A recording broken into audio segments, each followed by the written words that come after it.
ልጅ ምን ሆነች? ምን አድርጋ ነው? ምንም አልሆነችም። በጣም ከባድ ጥፋት አጥፍታለች። ለምን ምን ብለሽ እንዳትጠይቂ።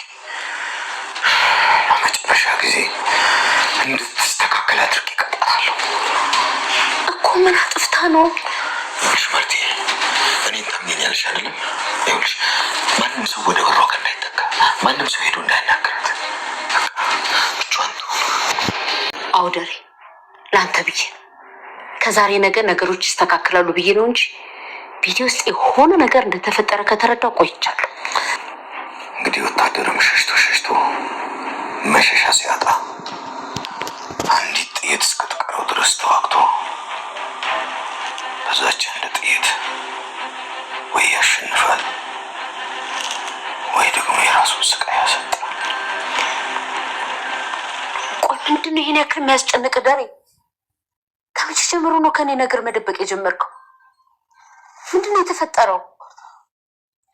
ብዙ ነገሮች፣ ብዙ ያልጠበቅኳቸው፣ ብዙ ያለፍኳቸው ችግሮች ተፈጥረዋል። ህልም የሚመስሉ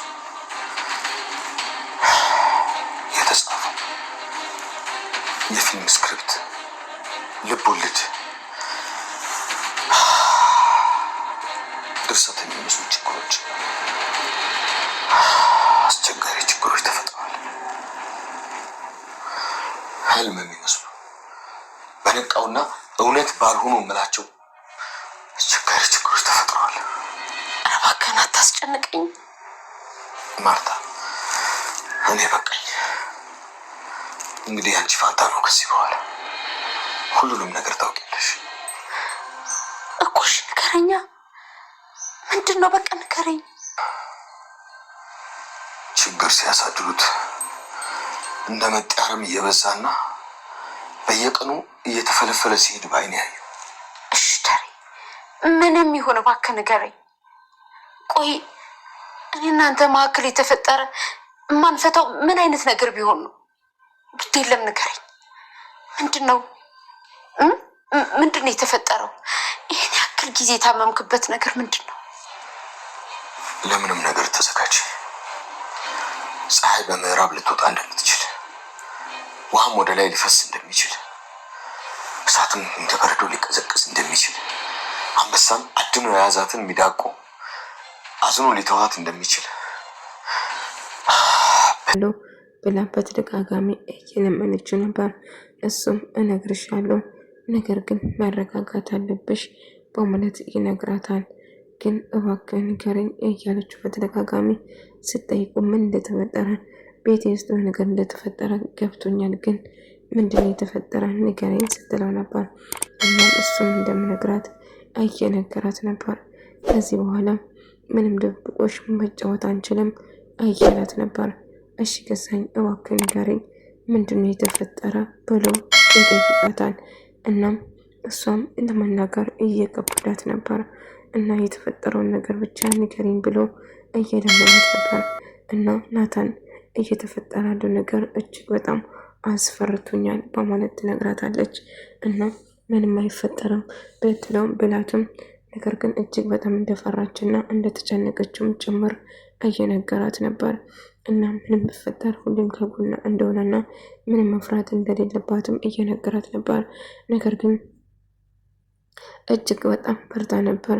አደረች በመጨረሻው መኖር ሰልችቶኛል ብሎ ራሱ ለማጥፋት እየሞከረ ነበር። እባክህ ዳሬ ምንም ነገር ልጄ ሰልችተሽኛል፣ በቃኝ፣ አሁን መሞት ነው የምፈልገው። እኔ ደጋግሜ አንቺን ነግሬሻለሁ፣ ግን አንቺ በተጨማሪ እኔን ከማሰቃየትና ከመጉዳት ውጪ ወደኋላ አላልሽም።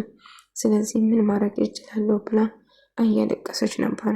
ደረጀ እባካባዬ የመሆን ነገር አታድርገው፣ አዋጠብቻለሁ፣ ለማየ ምንም ነገር አልነግራትም፣ እባክህ እቅር በለኝ በማለት ደጋግማ ይቅርታ እየጠየቀችና እያለቀሰች ነበር። ግን እኮ ልጄ አልሰማም አልሽኝ፣ ደጋግሜ ለምኜሻለሁ፣ ወደ ራስሽ እንድትመለሽ ብዬሽ ነበር። ግን አንቺ ይብስ ብሶ ይብል ብሎ ጭራሹ አሁን ላይ እኔ ማስፈራራትና ጭራሹ አስፈራርተሽ ለማግባት እያሰብሽ ነበር። ግን ለምን ልጄ እያለ መጮህና መቆጣት ጀመረ። እባክህ እንደምታስበው አይደለም አባዬ ብላትም አይ የአንቺ ነገር በቅቶኛል፣ የምታረጊ ነገር ማወቁም ሰልችቶኛል እያለት ነበር። ነገር ግን ዳሬ ተስፋ ቆርጫለሁ ናታን፣ ካሁን በኋላ ያለኝ አማራጭ ምን ማድረግ እንዳለብኝ አላቅም፣ ግን ቢሆንም ከዚህ በኋላ መኖር ሰልችቶኛል። እንድሞት ነበር እኮ አንቺ የፈለግሽው፣ ስለዚህ እሞትልሻለሁ እያላት ነበር። እባክህ አባዬ በፈጠረ እንደዛ አታርገው እያለች ስትለምነው ነበር። ቆይ ከዚህ በላይ ምን እንዳረግሽ ነው የምትፈልጊ?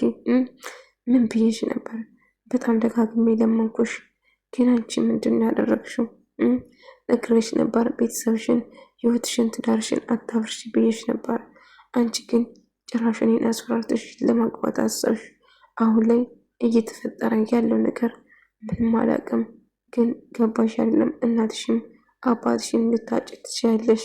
ደጋግሜ እባክሽ ነገር እንደማይሆንና መቼም ከአንቺ ከመሆን እንደማልችል ነግሬሽ ነበር፣ ግን አንቺ እኔ ልትሰሚኝ በጭራሽ እኮ ፈቃደኛ አይደለሽም። ስለዚህ የሚመጣው መቀበል ግዴታሽ ነው በማለት ይነግራታል። እሷም እባክህ አታድርገው ብላ ናታን እና ሁሉ ነገር ለደረጀ እንደነገራት እየነገራት ነበር ለዳጣ እና ለደሬ ሁሉ ነገር ነገርከው ስትለው አዎ ነግራለሁ ብላ ነገረችው። ግን እኮ እየተፈጠረ ያለ ነገር እጅግ በጣም ከባድ እንደሆነም ጭምር ስትነግረው አዎ ምንም አይፈጠርም ከአሁን በኋላ የሚመጣውን ፊት ለፊት እጋፈጣለሁ በማለት ይወስናል። ደረጀም ተስፋ ቆረጠ። አሁን ላይ ምን ማድረግ እንዳለብኝ አላቅም፣ መሞቱን ካለብኝ እሞታለሁ እንጂ በጭራሽ ከአሁን በኋላ ምንም ነገር አያግደኝም በማለት ይነግራታል። እባክህ አባዬ እንደምንም ብለህ ማሚን ለማሳመን ሞክር እያላት ነበር።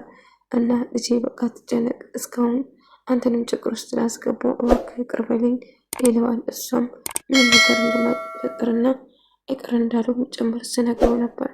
እና ግን አንድ ነገር ማድረግ ቢኖርብኝም አደርጋለሁ፣ ግን አሁን አንቺ ያደረግሽው የሌላታን ትሰማኛለህ? አንተ ነው አባቴን ገዳይ የሆንኩ፣ አባቴ ራሱን እንዳጠፋ የነበረው ምክንያት የሆንኩ አንተ ነው። አንተ ባትነግረው ኖሮ ይሄው ላይ ፈጠርም ነበር በማለት ትነግረዋለች። ይሄ ምክንያቱም የኔ ሳይሆን አንቺ ነሽ፣ ስለዚህ አንቺ ነሽ መጠየቅ አለብሽ ብሎ ይነግራታል። እባክህ አባዬ ለመረጋጋት ሞክረው እያለች ስትለምነው ነበር። ቆይ እንዴት ነው የምረጋጋው? እየተፈጠረ ያለው ነገር አይታያችሁም እንዴ? በማለት ስትጨው ነበር እና እንድትረጋጋና ምን ነገር እንደማይፈጠር እየነገረችው ነበር። እና አሁን ምን ማድረግ እንዳለብኝ አላቅም፣ ነገር ግን ናታን እባክህ ክፍሉን ለቀህ ውጣልኝ ስትለው ትነግረዋለች። እና እሱም ክፍሉን ለቆ ይወጣል። እየተፈጠረ ያለው ነገር ማመን ከበደው። አሁን ምን ማድረግ እንዳለብኝ አላቅም፣ የልጄን ገዳይ ነፍሰ ገዳይ ልታደርገኝ ነው፣ በቃ እኔ ነፍሰ ገዳይ ልሆን ነው በአንቺ የተነሳ እያለች ትጮህበት ጀመረ። አባዬ እባክህ ብትለምነውም አዎ የልጁ ገዳይ ልብ አለው። ቆይ አንቺ ከኔ ምንድነው ችግርሽ? ምንድነው የምትፈልጊ? የቤተሰቦችሽና የእናትሽና የአባትሽን ትዳር ለማፍረስ ጭራሹ ናታን እያስፈራረሹ ነበር። ግን ምን አይነት ጭካኔና ምን አይነት ነው ብሎ እየጮባል። አባዬ እባክህ ምንም ነገር አታርገኝ፣ እንደምታስበው እኮ አይደለም አባዬ ብላ እየለመነችው ነበር። እሱ ግን እጅግ በጣም ተናዶ ነበር። አንቺ ምን አይነት እኔ በህይወት ቤተሰቦቼ የተመረኩ ነኝ፣ ግን አንቺን በአንቺ ተረግማለሁ። እናት እንዴት ነው አንድ ሴት አንድ ልጅ የወላጆቹን ትዳር ለማፍረስ የምትሮጠው? በጣም አሳፍራል እና አፍሬብሻለሁ እያለ እየጮኸባት ነበር።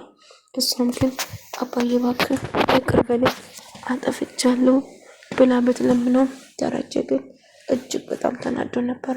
ናታን ምንድነው የተፈጠረው? ንገረኝ እባክህ ብላ ዳጣ ናታን እየጠየቀችው ነበር። እና ሁሉ ነገር ለደረጀ እንደነገረው ነገራት። ለአባዬ ሁሉ ነገር ነገራለሁ እና እያስቸገረችኝ እንደሆነ እና አስገድጃት እንዳገባ እየደረገች እንደሆነም ጭምር በቃ ወይኔ ናታን አብዬን ምንም ቢያደርጋት ይመስላል አላቅም፣ እኔን ከክፍሉ አባረረኝ ዳጣ ብሎ ነገራት። ዳጣ በጣም ፈራች። እየተፈጠረ ያለው ነገር እያስፈራኛል። በጣም ፈርታ ነበር። እጅግ በጣም ፈርቻለሁ። ምን እየተፈጠረው?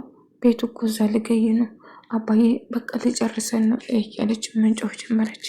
ቆይ ምን ተፈጠረው እያለችው እየጠየቀቻት ነበር ማለት ነው። አይ አባዬ ሊጨርሰን ነው እያለች ቆይ አባዬ ምን ሆኖ ምን ተፈጠረው? ለምንድን አባዬ የሚጨርሰን? ቆይ እያወራሽ ነው እያለች ነበር እና አባዬ ሁላችን ሊጨርሰን ነው ዛሬ ሁላችን ምናልቃለን ስትል ትጮኻለች። ነገር ግን በጣም ፈርታ ነበር። አብዬ አባዬ እሺ በቃ ለማንም አልናገርም እባክህን ተወኝ በቃ ያውኑን ብቻ ብላ ስትለምር ነበር። አብዬ በተደጋጋሚ እኮ ለምኜሽ ነበር፣ በተደጋጋሚ አታደርጊ ብዬሽ ነበር፣ ግን አንቺ መጥፎ ነገር ከመስራት ወደኋላ ማለት አልቻልሽም። ደጋግሜ ነግሬሽ ነበር፣ እረፊ ብዬሽ ነበር፣ ግን አንቺ በጭራሽ ልትሰሚኝ ፈቃደኛ አይደለሽም። ስለዚህ በአንቺ ግን ምክንያት መሞት አለብኝ እኔ ብሎ ይነግራታል። አይ አባዬ በጭራሽ አንተ መሞት የለብህም እባክህ ይቅር በለኝ እያለችው ነበር። ነገር ግን አሁን ትሰሚኛለሽ፣ የልጇ ገዳይ ልታረጊኝ ነው እና አባትሽ ልጅ አንቺን ብገልሽ የልጁ ገዳይ ልታስበኝ ነው አይደለም ስላት፣ አባዬ ስለምንድን ነው የምታወራው? ለምንድን ነው የምትገለኝ? እባክህ ይቅር በለኝ እያለችው ነበር። አይ እቅርልሽም አሁን ምን እንደማድረግ ታውቂያለሽ? ከዚህ ክፍል ወዴትም አትወጪም፣ እዚህ ትሆኛለሽ ብሎ ይጮህበታል። እባክህን እንደዛ አታርጉ ብላ ስትለምነው፣ አሁ ከዚህ ክፍል ወዴትም ንንቃቴም እዚህ ብሎ በር ቀልፎበት ይሄዳል። ከዛ አባዬ እባክህን አባዬ በሩን ክፈትልኝ ብላ ብትጮህም ነገር ግን በጭራሽ ከዛ አትወጪም ብሎ ዘግቶበት ይሄዳል። እና ናታን እያናገርክ ነበር።